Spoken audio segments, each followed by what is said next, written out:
On la connaît souriante, lumineuse. Et pourtant, dans sa carrière, Sophie Favier a connu des hauts mais aussi des bas.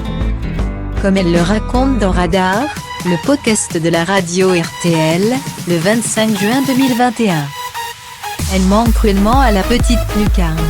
Animatrice emblématique des années 1980 et des années 1990. Sophie Favier a globalement disparu de nos petits écrans après l'arrêt de sa revue de presse hebdomadaire sur le plateau de Morandini. L'univers des médias l'a parfois choyé, parfois bafoué. Dans Radar, le podcast de RTL original. Elle se souvient notamment d'une mauvaise expérience alors qu'elle lançait, en 1993, le programme Sophie sans interdit.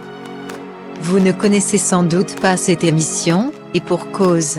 Sophie Favier n'a eu l'occasion que d'en tourner le pilote. Comme elle l'a expliqué au micro d'Éric Dussard, elle a été délogée de sa place avec perte et fracas. Point alors qu'elle avait fait un carton d'audience. La raison ? Selon elle, Gérard Louvain. Le directeur des programmes de TF1 de l'époque, aurait pris cette décision le lendemain de la diffusion car il était aussi le producteur de Méfiez-vous des blondes avec Amanda Lear. Or, cette dernière aurait été furieuse face au succès de sa consoeur.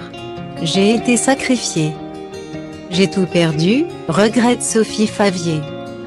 Sophie Favier a été la grande complice de Stéphane Collaro, celle de Christophe de Chavannes dans Coucou c'est nous. Elle a animé l'inoubliable Le Faviez-vous d'incroyable mais vrai. Mais cette carrière, elle la doit un peu au hasard. C'est une coïncidence folle, survenue sur une plage de Saint-Tropez, qui l'a propulsée sous le feu de la rampe. Je rencontre la compagne de Stéphane Corbineau qui était le producteur de Stéphane Collaro. Raconte la compagne de Bruno Prost, amusée.